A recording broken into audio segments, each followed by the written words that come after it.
حضرت اویس قرنی رحمت اللہ علیہ کے جسم پر جو لباس ہوتا تھا اس کے علاوہ ان کے پاس اور کوئی کپڑا نہیں ہوتا تھا، اور پیٹ میں جو کھانا ہوتا تھا اس کے علاوہ آپ کے پاس اور کچھ کھانے کو نہیں ہوتا تھا۔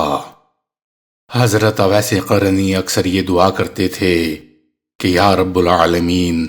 میں تجھ سے بھوکے پیٹ اور ننگے بدن کی معافی چاہتا ہوں۔ بے شک تو خوب جانتا ہے کہ وہ لباس جو میرے جسم کو ڈھانپے ہوئے ہے اور وہ غذا جو میرے پیٹ کے اندر ہے، اس کے علاوہ میرے پاس کچھ نہیں۔ میں تیرا شکر گزار ہوں کہ تو نے مجھے دنیاوی آلائشوں اور خواہشات سے دور رکھا ہوا ہے۔ میں تیری اس عنایت پر بہت خوش ہوں۔ صاحب کشف المحجوب حضرت سید علی حجویری رحمت اللہ علیہ نے پیوند لگے موٹے اور کھردرے لباس کو صوفیانہ لباس کا نام دیا ہے۔ آپ کے نزدیک صوفیانہ لباس محض دو قسم کے لوگوں کے لیے موزوں اور مناسب ہے، ایک وہ جو تارک الدنیا ہوں اور دوسرے وہ جو رب وحدہ لا شریک کے دیدار کی شدید ترین تمنا رکھتے ہوں۔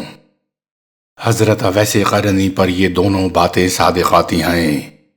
آپ تارک الدنیا بھی تھے اور رب ذوالجلال کے ساتھ ساتھ رحمت للعالمین کے دیدار کی خواہش بھی رکھتے تھے، کیونکہ صرف صوفیوں کا لباس زیب تن کرنے سے ہی طریقت حاصل نہیں ہوتی، بلکہ طریقت تو آتش عشق خدا اور رسول صلی اللہ علیہ وآلہ وسلم میں جلنے کا نام ہے۔ جہاں تک حضرت اویس قرنی کی شکل و صورت اور حلیہ کا معاملہ ہے تو اس حوالے سے حضرت ابو ہریرہ رضی اللہ تعالی عنہ سے ایک روایت ہے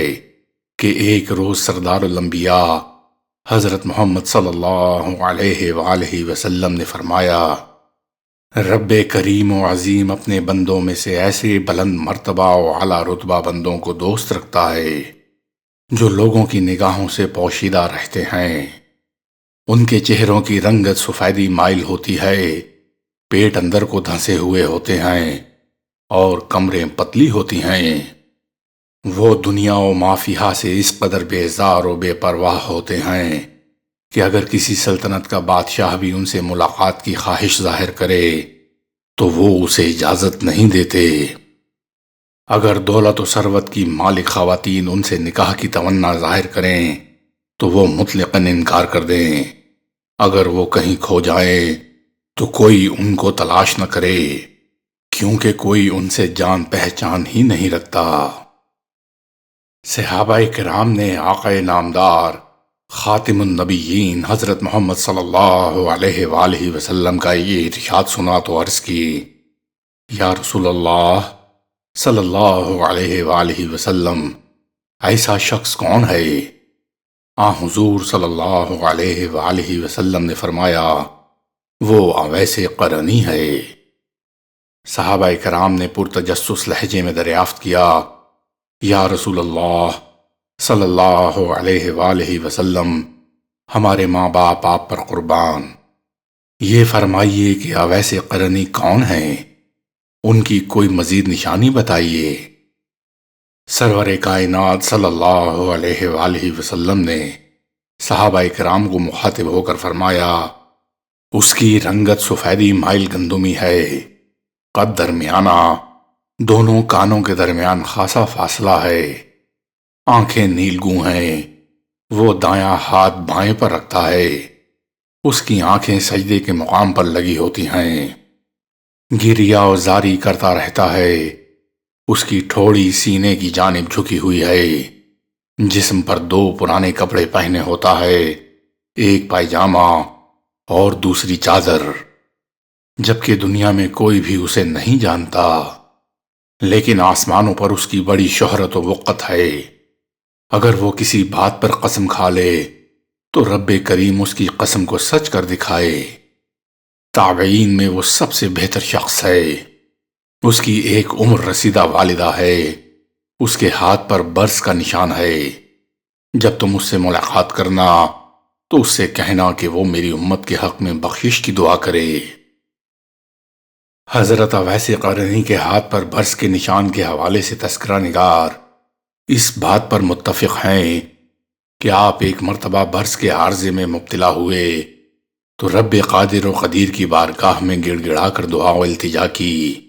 کہ یا رب کریم، بے شک تو ہی بیماروں کو شفا بخشنے والا ہے، مجھے اس مرض سے نجات دے دے، تاہم میرے جسم پر کسی بھی جگہ اس مرض کا چھوٹا سا نشان ضرور باقی رکھنا، تاکہ میں تیری رحمت و عنایت کو لہجہ لہجہ اور لمحہ لمحہ یاد رکھوں۔ رب کریم نے حضرت اویس قرنی کی دعا کو قبولیت سے نوازا، البتہ بائیں ہاتھ کی ہتھیلی پر 1 درہم کے برابر برس کا نشان موجود رہا، جسے آپ اپنے سامنے رکھتے اور رب کریم کی عنایت و کرم و فضل اور رحمت کا شکر ادا کرتے رہتے۔ حضرت حرم بن حیان رضی اللہ تعالی عنہ کو حضرت اویس قرنی کی زیارت کا شرف حاصل ہوا۔ اس ملاقات کے بعد جب بھی کوئی حضرت حرم بن حیان سے حضرت اویس قرنی کی شکل و شباہت اور حلیہ و صورت کے حوالے سے پوچھتا تو آپ فرماتے، اویس قرنی فربا اندام تھے، رنگ سفیدی مائل گندمی تھا، جسم پر بال زیادہ تھے، سر منڈا ہوا تھا، داڑھی گھنی تھی اور چہرہ باروب تھا۔ حضرت اویس قرنی کے بارے میں نبی پاک صلی اللہ علیہ وآلہ وسلم نے کئی بار ذکر کیا اور مختلف اوقات میں آپ صلی اللہ علیہ وآلہ وسلم کی زبان مبارک سے حضرت اویس قرنی کے بارے میں بہتر سے بہتر رائے سامنے آئی۔ مستدرک حاکم اور طبقات ابن سعد میں نبی پاک صلی اللہ علیہ وآلہ وسلم کا فرمان ہے کہ تابعین میں میرا بہترین دوست اویس قرنی ہے۔ ایک اور موقع پر سرور کائنات صلی اللہ علیہ وآلہ وسلم نے فرمایا، ایک شخص میری امت میں ہوگا جسے لوگ اویس قرنی کہتے ہیں، اس کی مغفرت کی دعا سے قبیلہ ربیعہ اور قبیلہ مضر کی بھیڑ بکریوں کے بالوں کی تعداد کے برابر میری امت بخش دی جائے گی۔ صحیح مسلم میں ہے کہ ہادی کون و مقام صلی اللہ علیہ وآلہ وسلم نے حضرت اویس قرنی کے بارے میں فرمایا، ایک شخص قبیلہ مراد سے ہے، اس کا نام اویس ہے، وہ اپنی ماں کی بڑی خدمت کرتا ہے، اس کے جسم پر برس کے نشانات تھے جو سب مٹ چکے ہیں، صرف درہم کے برابر ایک نشان باقی ہے۔ جب وہ اللہ تعالیٰ کی قسم کھاتا ہے تو رب کریم اس کو پورا فرماتا ہے، اگر تم اس کی دعائے مغفرت لے سکو تو لے لینا۔ ربع معقون کے عرب نامی خطے میں بھیڑ بکریاں پالنے کا رواج عام تھا، بلکہ یہ ایک پیشے کے طور پر وہاں کے باشندوں نے اپنایا ہوا تھا۔ حضرت موسیٰ علیہ السلام نے بھی اپنے ہونے والے خوسر کی بھیڑ بکریاں ایک خاص مقررہ مدت تک چرائی تھیں اور انہیں پانی پلانے کی ذمہ داری بھی لی تھی، اور یوں بالآخر وہ رشتہ ازدواج میں منسلک ہو گئے۔ عرب میں یوں تو ہر قبیلہ بھیڑ بکریاں پالنے میں مقدور بھر کوشش و کاوش کرتا تھا، مگر اس کی کثرت و فراوانی کے حوالے سے قبیلہ مضر اور قبیلہ ربیعہ بہت مشہور و معروف تھے،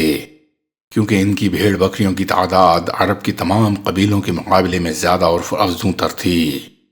مزید یہ کہ ان 2 قبائل کی بھیڑ بکریاں جسم پر بالوں کی زیادتی کے حوالے سے بھی مشہور تھیں۔ شافع محشر نبی کریم صلی اللہ علیہ وآلہ وسلم نے قبیلہ مضر اور قبیلہ ربیعہ کی بھیڑ بکریوں کی عددی کثرت اور ان کے بالوں کی ان گنت تعداد کے حوالے سے امت محمدیہ کو یہ بشارت دی کہ اگر اویس قرنی رب کریم کی بارگاہ میں بخشش و مغفرت کے لیے ہاتھ اٹھائیں تو اس قدر کثیر تعداد میں امتی بخش دیے جائیں گے اور انہیں انتہائی عزت و احترام کے ساتھ جنت میں داخل کیا جائے گا۔ یہ ہے وہ قرب الہی کی منفرد منزل کہ جس پر حضرت اویس قرنی رحمت اللہ علیہ فائز تھے۔